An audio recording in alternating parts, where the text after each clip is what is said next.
I was a student athlete back in the 90s, and I didn't know at the time of any universities that had a formal Black athlete association. My institution, the institution where I competed, started a Black student athlete collective in just 2021. Student athletes where I teach now, they started a Black Student Athlete Alliance in 2021. Many of your organizations that you're representing tonight was started within the last 2 years, and that's a trend. Black student athletes getting organized in formal ways, in ways that become the part of a fabric of a college or university. We've seen this in abundance in the last 2 years. So while athletes at San Jose State were organized back in the 60s, they were among the very few. You all are a part of a new wave that's much greater in numbers. It's bringing about change in new ways. So y'all are standing on the shoulders of giants, but you're also making your own history. So tonight we get to hear you speak about the part you're playing in history in the making. So if you're ready, let's get started. So we have our panelists. I invite you all to go ahead and unmute if you have a quiet background, and we'll just try to make this a conversation. So I want to start by asking you all to introduce yourselves to the audience, maybe with your name, your school, your academic major, whatever it is that you want to tell the people who are listening. I'll call on Maya. She's the first one on my screen. All right. So I'm Maya Stanley, and I'm a senior at UNC Asheville. I'm a sociology major, and I'm on the track and field team.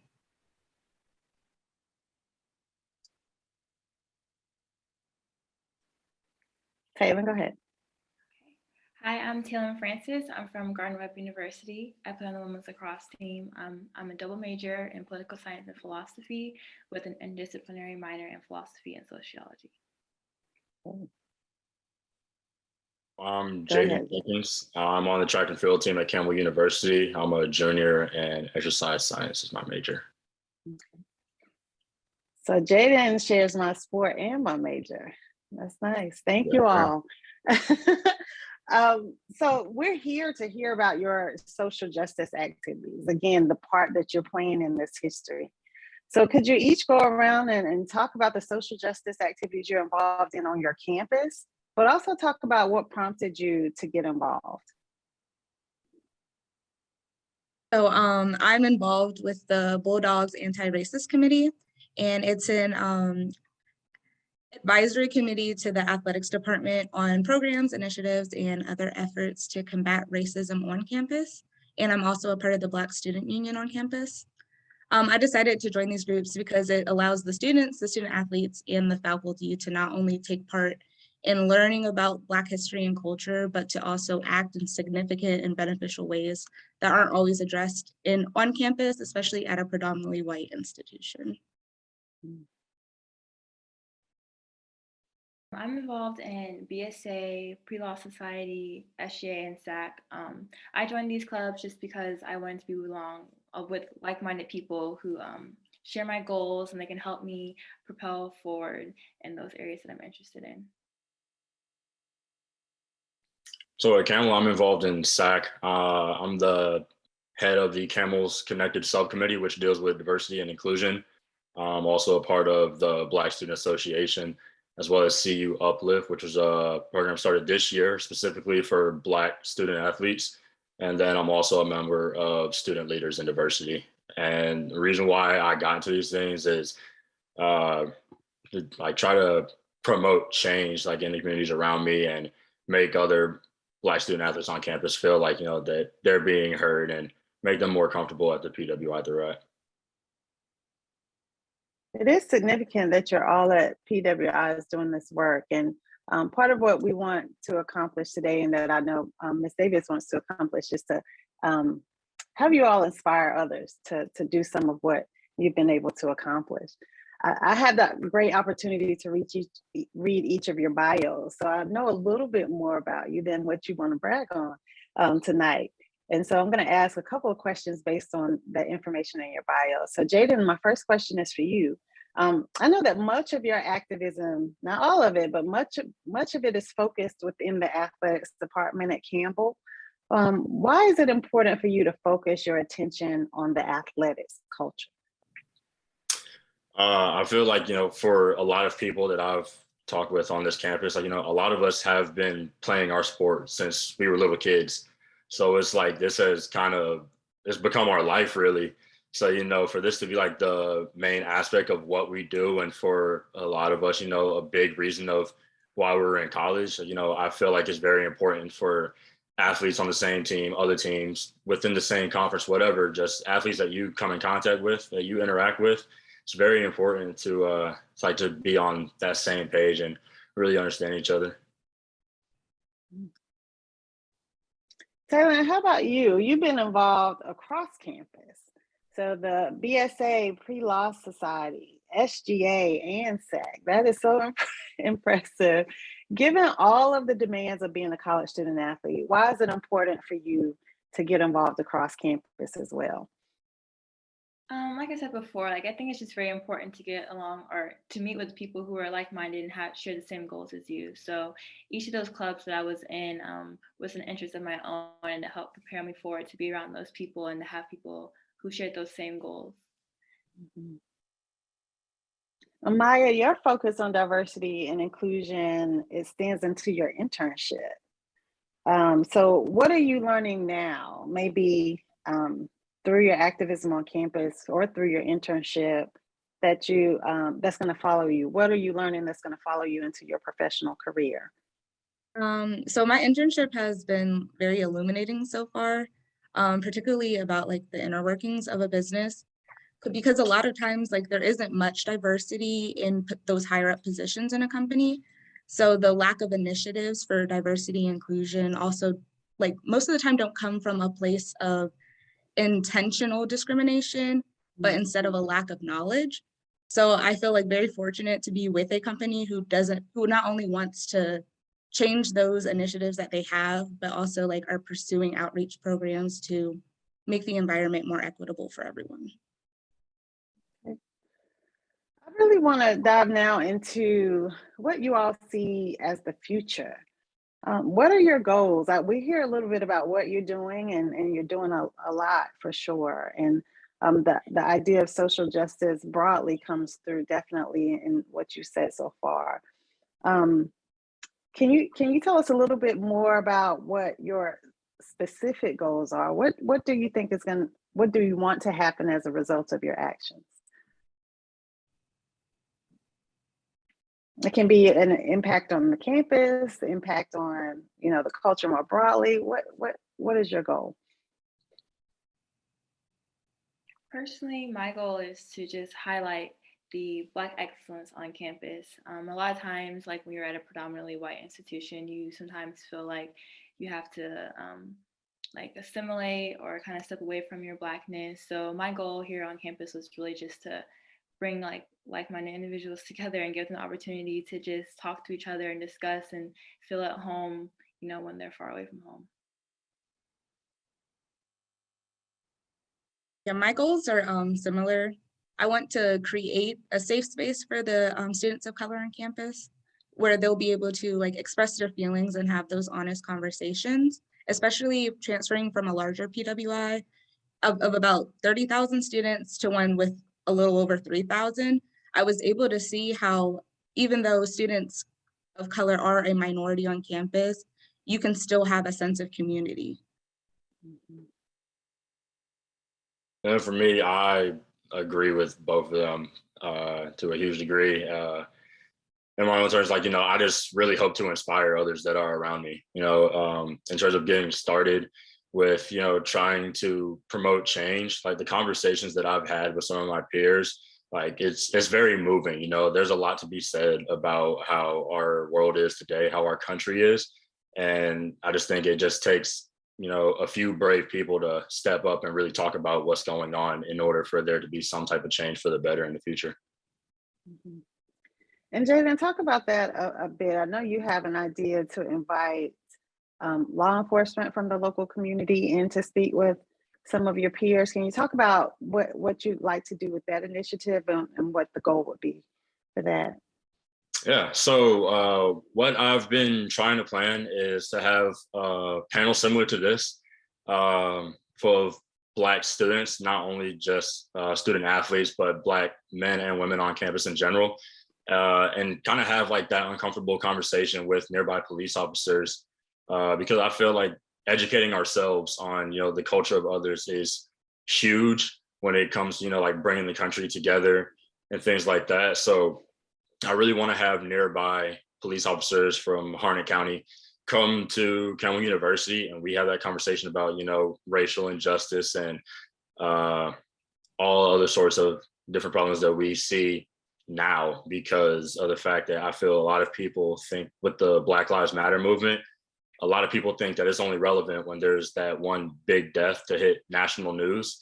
And I just really want people to see that, living as a Black man or woman, there are things that we go through on the daily that a lot of people really don't know about.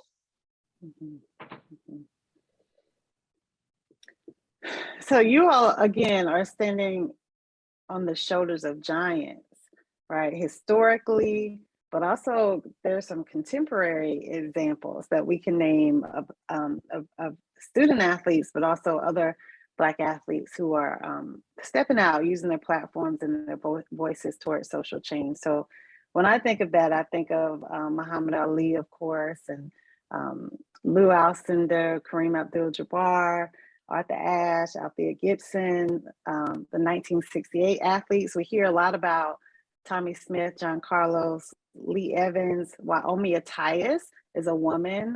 Her background, she ran with the Tennessee State Tiger Bells. She also protested at the 1968 games. Kaepernick, of course. The list goes on. Gwen Berry, she was a hammer thrower. I'm a track and field person, of course. So she famously protested during the last summer's Olympics. The WNBA, the NBA, USA Soccer, all of the teams that really stepped up during the year 2020, 2021. So again, you're standing on the shoulders of giants, but you're also a major part of this wave of athletes, activists. How do you see your work connecting to those people? Or there any, how does your work connect? Are there any people that you draw from in your efforts? I feel like as student athletes, one of the most powerful things we do have is our platform, and using that platform, especially Black athletes, to bring attention to things like the Black Lives Matter movement, like the WNBA and the NBA did in 2020. It not only like shows that powerful message, but it can also be inspiring for others to do the same.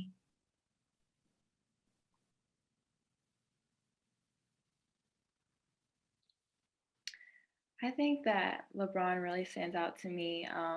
He's very vocal, and he has a huge platform, like you were saying, using your platform, and he just does a great job of communicating, what's going on in the community. And I try to do that same thing here on campus, shed light to people who are overlooked, because a lot of times in America, it's easy to just kind of overlook the plights of Black people.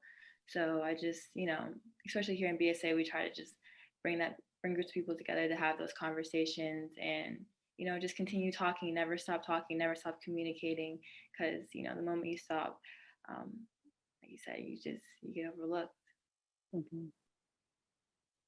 And for me, a lot of my inspiration comes from Emmanuel Acho. He's a former NFL linebacker. He kind of does what I've been trying to plan here. He has this series on YouTube where it's uncomfortable conversations with a Black man, and he's talking to police officers about everything that's going on in our country right now. And I truly believe that those uncomfortable conversations are what's going to, help lead us into a better future.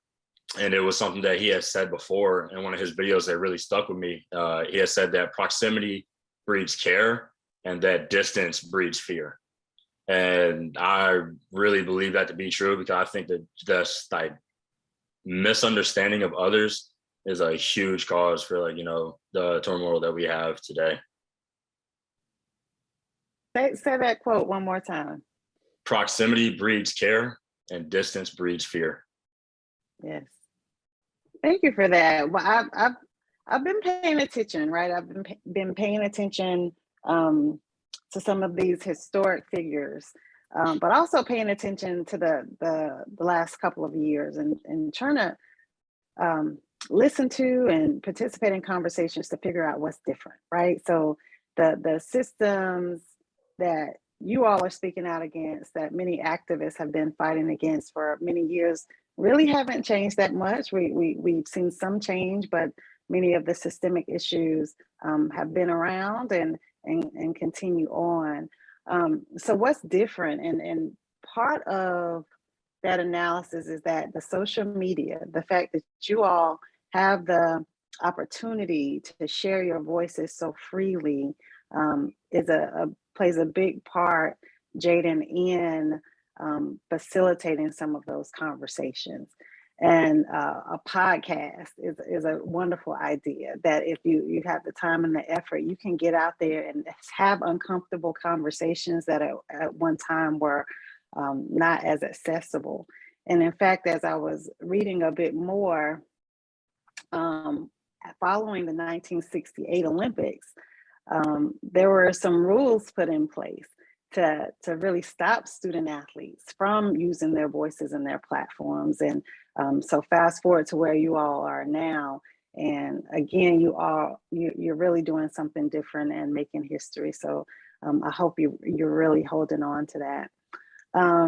Taylin, you have described your work as difficult yet important.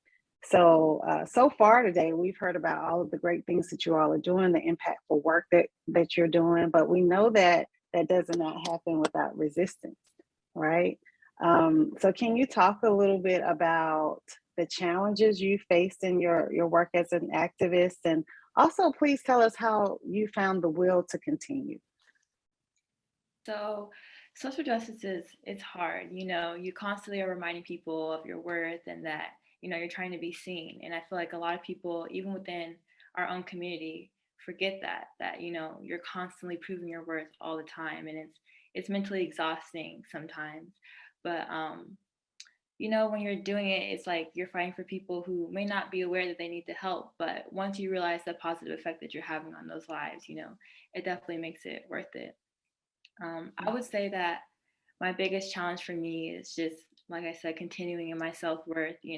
Panels like these are so important because, it highlights individuals like Maya and Jordan and myself who are, sometimes you're just working and people forget to, give you a pat on the back sometimes, which it feels good, So for me, it was every step of my way, just, continuing to believe in myself. And even within my sport, it's a predominantly white field. So, I always say, I love lacrosse, but lacrosse doesn't always love me. Breaking those stereotypes and creating your own path is hard. And every mistake you make is sometimes highlighted. So it's a constant battle, but, you always have to just remind yourself. Yeah. Jaden, Maya, any challenges that you face that come to mind?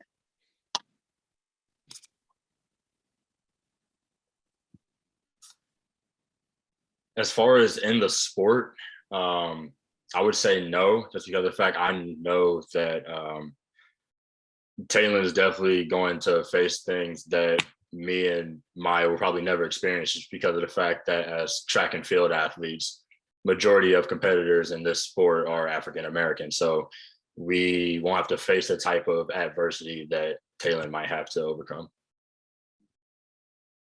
Yeah, I would agree. I do relate a little bit to Taylor. I grew up playing softball, volleyball, and I do know what being in those white spaces does feel like. And I actually kind of had an epiphany earlier this week in one of my classes, and my professor was telling us about how a lot of times the skills that we have as adults are from having to cope as a young child. And I realized, I was like, oh, I'm really good at talking to all types of people. And it's because I've always been put in spaces where I may not have been the minority or the majority, and I had to try to fit in the best I could.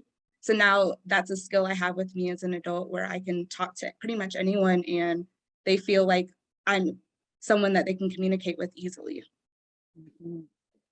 So that theme of communication keeps coming up. So I hear that again. Thank y'all for that. Maya, this question, I'll start with you, and then Taylor and Jaden, you can jump in as well. Maya, so you've mentioned serving on the advisory committee to the athletics department, and that's a big deal. It's a big deal to be a student in the room with executives on campus. How do you engage with people in positions of power, especially when it comes to combating a difficult topic like racism? What's your process for that? Whenever we have like our BARC meetings, I always try to make sure that we try to keep like a mutual respect for everyone in the room and make sure that there's always like ideas are being open to being heard and being considered. And I try to make sure I'm vocal about the things that I think we could be doing better on campus. And being a part of those committees allows a connection with the faculty and the people in power that validates what we're saying and allows us to be heard. Taylor and Jaden, what about you? I know you're in spaces with people who have titles, right? That's as much as I'll say about rankings, but people with titles, what gives you the confidence, or how do you go into those meetings and accomplish what it is that you want to do? Most times I try to use like metaphors or ways that can relate the experiences that I'm going through, because a lot of times people don't really they don't understand what we're going through, and there's kind of a wall up. There's like different expectations for the Black community and how we exist. And so a lot of times it's lost in translation. So I try to give them metaphors that they would understand that relate to their community. I think in SAC, I feel like myself and other members of SAC, we're extremely comfortable with each other, and like Maya was saying, having that mutual respect for each other, having a respectful discussion. And as far as staff, like it's a huge shout out to Dr. Carter. Like that's my guy. Like, he really does all that he can to make sure that our voices are being heard, and he's open to every idea that we throw at him. Shout out to Dr. Carter.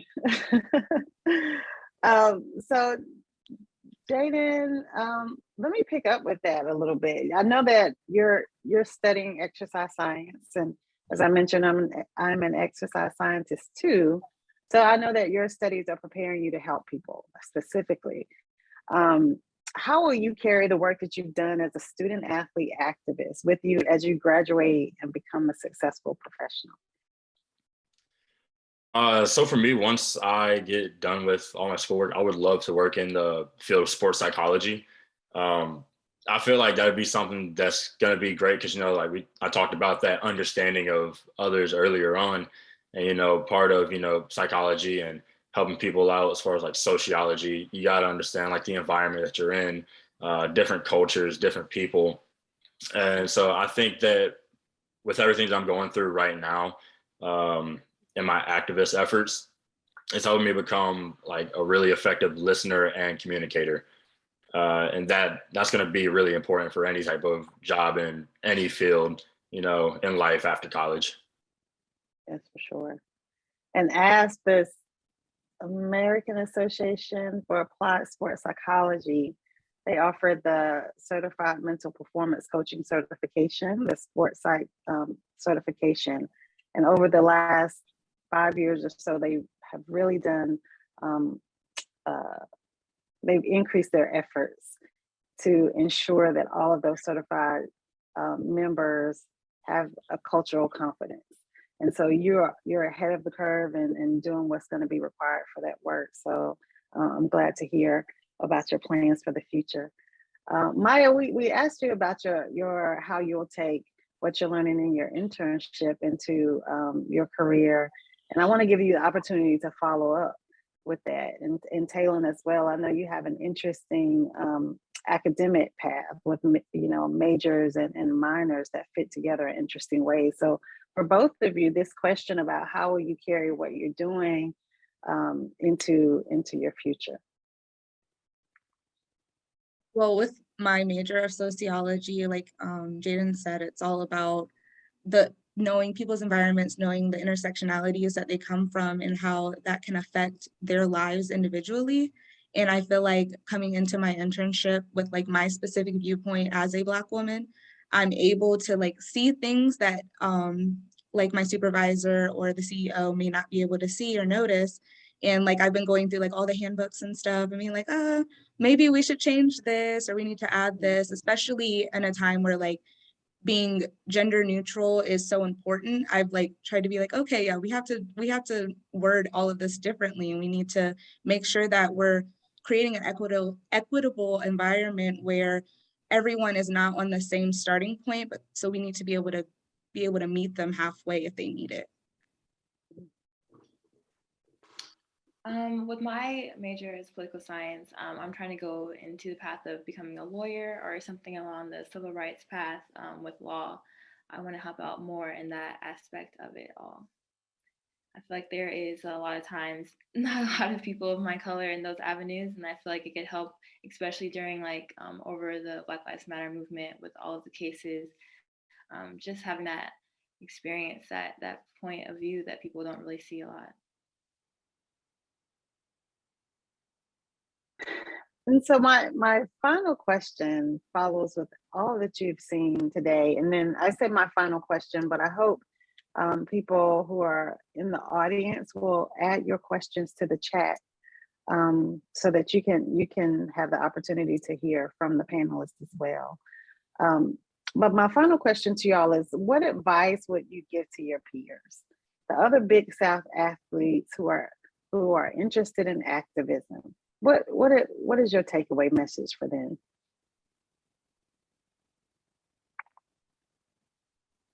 Let's say just speak up. Get involved in whatever you can. As been said tonight with myself, Taylor, and Maya, like, we are involved in different organizations on our campus. And so that's really the best advice. You're never going to get anywhere if you don't act on the things that you want to change. So yeah, just speaking up and getting involved would be the biggest thing I would say. I would definitely agree. There's multiple avenues to activism. So it's just about like finding what you're passionate in and getting started, contacting your faculty, seeing if there's clubs already initiated, or if not, then, take that first step. But definitely just getting involved and using your voice. Yeah, getting involved is so important, especially because you never know who might be listening. So even if you feel like just because you're one voice, it might not be getting heard, you never know. So get involved, use your voice, speak out, speak up. Yes, you all are definitely role models for all of those things. Ms. Davis, do you have any questions or any questions from the chat? I don't see any questions from the chat yet. If you have any questions for any of the panelists, please drop them into the question and answer field. Well, here's one from Kim Whitestone, who is the Senior Woman Administrator at Winthrop University. And her question is, what makes a great athletic administrator to the three of you? Personally, I think a great athletic administrator is someone who's going to go to bat for their athletes. Like last year, we painted a Black Lives Matter mural on our campus, and when we posted it to the Instagram page for our school, there was a lot of parents in the comments talking about we were going to lose our sponsorships for sports and stuff, and like a lot of stuff about Antifa. And our administrators were like, no, we're supporting our Black athletes here, and we're going to do whatever they need us to do. And right now we're supporting this cause. So I think that's something that a great athletic administrator should always do, is back up their athletes. Okay. Go ahead, Taylor. I was gonna say, yeah, I agree. Just being supportive and just showing that you care, especially for your Black athletes. I think it's very easy to overlook them and their experiences. So just going out of your way and making initiatives like diversity enrichment programs and things to help out coaches and other athletes on campus, so that the experiences of Black people are not just stopped with those athletes, but it's shared and people can understand. How would you recommend white students exercise good allyship? And allyship is something that we've talked about since we started this conversation, or started this deeper conversation in the Big South, and how people can get involved and support the cause, support student athletes of color and those things. So how would you recommend that white students exercise good allyship? I would say just expanding on your knowledge, like researching and educating yourself on the history of of just the Black community and the country that you live in. You know, the more that you read on it and the more that you understand what we go through, it's a lot more, you become a lot more connected to the people around you. I would say that education is huge. You know, doing your best just, to not be ignorant about what's actually going on in our country today. And especially with any type of event that could be going on to where you could possibly show your support, that would also be huge. Cause I know with CU Uplift, the group that's, specifically for Black student athletes, we had a justice walk a couple months ago. And, it was a walk throughout campus. We had some balloons with the names of people who have lost their lives because of police brutality in the past few years. And, and we invited everybody out to that. Obviously it wouldn't be something that we're just going to, say it's only Black people that are going to be able to take part in this walk. And it was incredible to see how many people had shown up to that, professors, students, everything, just like that. So to see support from our peers around here, it was huge. It meant a lot to everybody that was involved. Yeah, I think it's also important to just recognize the privilege that you do have, and to know that your voices have historically been validated a lot more than ours. So just knowing that if you do speak up, it does definitely help the cause. Kind of like an emphasis on what Jaden was saying about being present too. Like, it's nice to be present through social media, but in person and being at those events is very important. This next question is, and I'm going to remix it a little bit. The question is, what have other conferences put in place to combat racism that you'd like to see in the Big South? So answer that question. I don't know if you all are familiar with what some of your colleagues or other student athletes and other conferences, what programming is available to them. But what are some things that you all would like to see that we do in the conference to help combat racism, in addition to the initiatives and efforts that we've already implemented?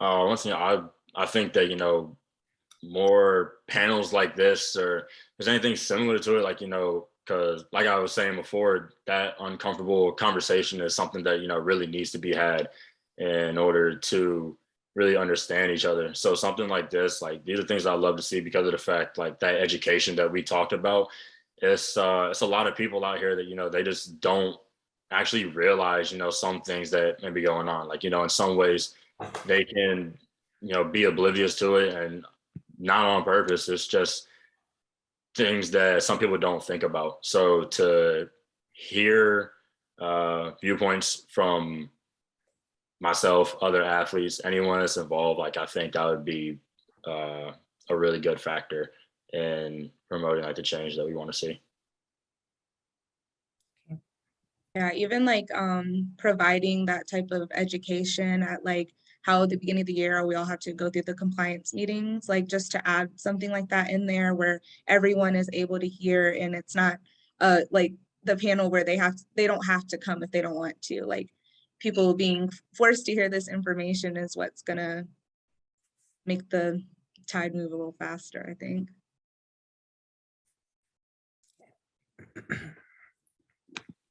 I'll also put in a plug, Ms. Davis, for the Black Student Athlete Summit. The work that you all are doing is incredibly important, and the work of educating others on the Black experience is incredibly important. Equally important, or I would say even more so, is that you all take care of yourselves and that you find support for what you're doing.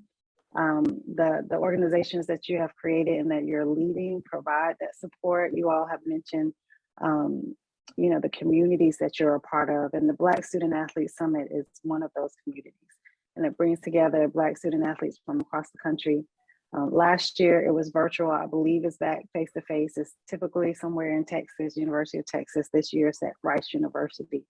So I put in a plug for that, because that is a different type of supportive environment that is focused on uplifting Black student athletes so that you all can go back and continue doing the work that you're doing. So if you haven't heard of it, I encourage you to Google it. And if you can ever get there, it's an amazing experience.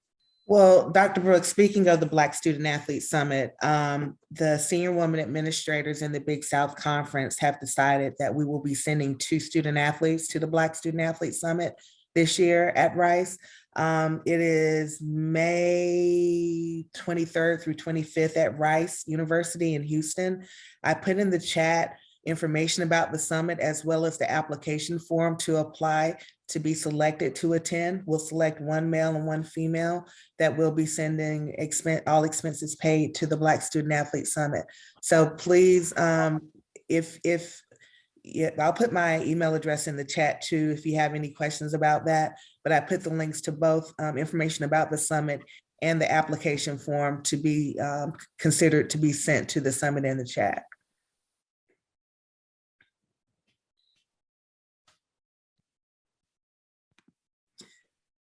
Someone asked, when was the first Black Student Athlete Summit? I'm not quite sure. Deanne, do you know how long it's?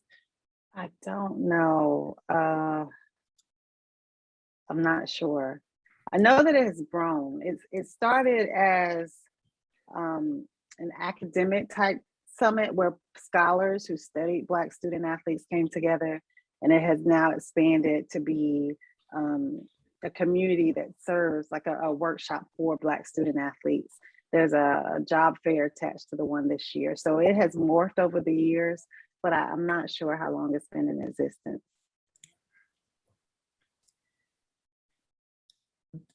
There is another opportunity that I want to share with those of you that are here. There is a Sunbelt Rentals Minority Scholarship that is awarded to 2 Big South students, minority students entering their junior or senior year. Each scholarship is $4,000. I'll put the link to that application in the chat as well. The deadline for that application is coming up. It's February the 10th. So if you are interested or know anyone that might be interested in a $4,000 scholarship, please encourage them to apply for the Sunbelt Rentals Minority Scholarship. Yeah. So these are a few opportunities that we currently have in the Big South to advance and grow minority students and give them opportunities. So we'll continue to look at things that we can provide student athletes in the conference in the form of education and programming and all of those things. I see another question, Ms. Davis. I was wondering if you have any book, article, YouTube channels, or recommendations that athletes can read and watch to educate themselves. Maya, Taylor, and Jaden, I'd like to start with you all to see if you have any advice.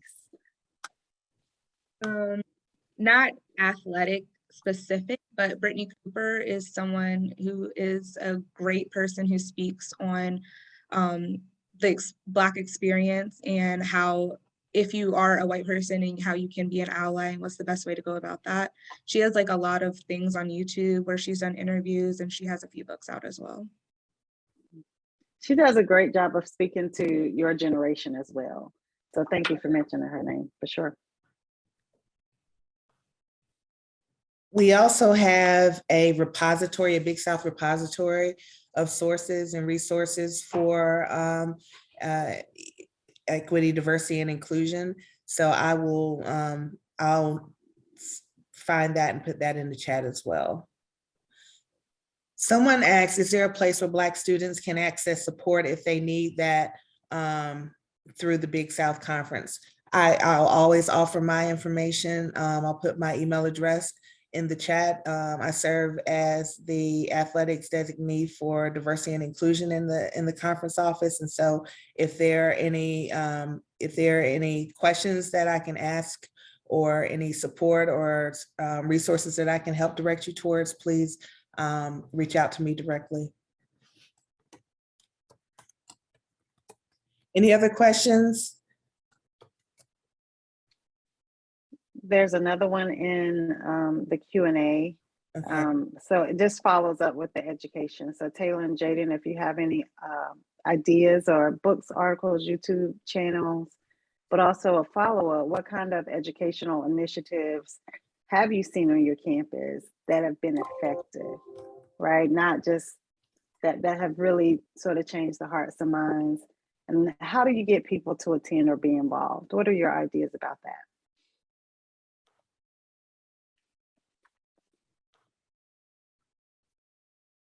So Jaden, I know you mentioned that you all had a great turnout for your equity march. What do you think was the incentive behind people showing up? I think a lot of it was, the support that we've been talking about. I know myself, I actually sent out an email to all of my professors that in classes that I was currently taking, inviting them out to the walk, and and they were eager to join us and walk with us, and just show that support. So it's personal relationships. Definitely. Okay. That's a great question, because we know that there is education out there. We know that there are workshops, but how can we get more people to take advantage of them? That's a great question. I would say for the BSA on our campus, we've had a few fundraisers and protests on campus. And I think that a lot of it was just, like Jan said, word of mouth, using our social media platforms to get the news out, going. I know that we went to the cafeteria and we passed out flyers to people to let people know what was going on. Because a lot of times people just don't know. And that's the most important thing, is just getting the news out.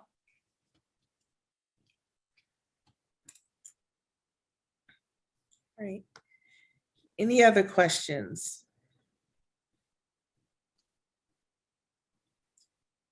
All right, well, Maya, Talon, Jaden, thank you so much for your time. I really appreciate it.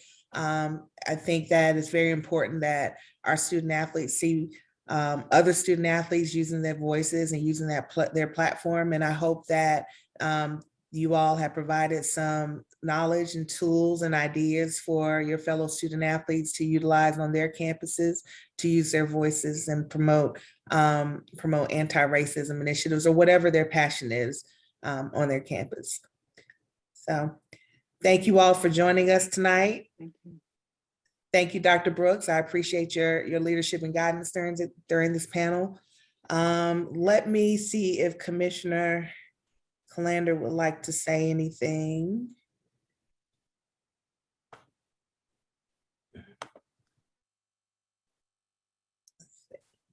We're getting some great feedback. Loved hearing different perspectives. Thank you so much. Thank you for the platform and the panel. All great feedback, and just reiterates the work that you all are doing is making a difference. So keep it up. Commissioner Calander, did you want to share any thoughts before we go? Hey, just trying to join. Sorry about the delay there. I just really am appreciative of everybody's participation here tonight. I was really impressed. Deanne, thank you so much for joining us and for your help and wisdom. Maya, Talon, and Jaden, you've done an outstanding job. Not just tonight, but obviously what you're doing on your campus means so much to you, means so much to those that you're impacting and your campus community at large. So we really appreciate that. We, in the Big South Conference, we want to be educators. We want to be as inclusive as we can. We want to be colleagues, but it's really important that we learn from each other. And so this was such a valuable experience. I know I learned a lot, and I'm so appreciative of your time and your expertise and sharing what isn't always an easy thing to share. You know, it's sometimes we get vulnerable in these spaces and it's not always easy. So we really appreciate you doing that. So thanks so much, Shelley. Thank you for organizing this and really enjoyed the panel tonight. So thank you all very much.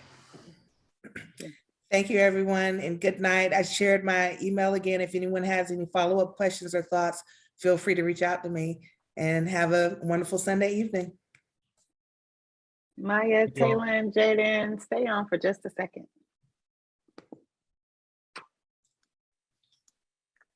I wanted y'all to stay so I can get a picture. Y'all look so good. Deanne, I got a few pictures.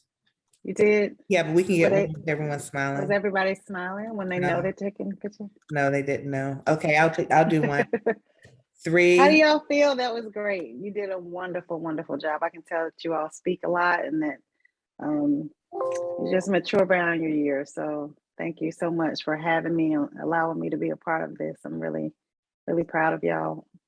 Thank you.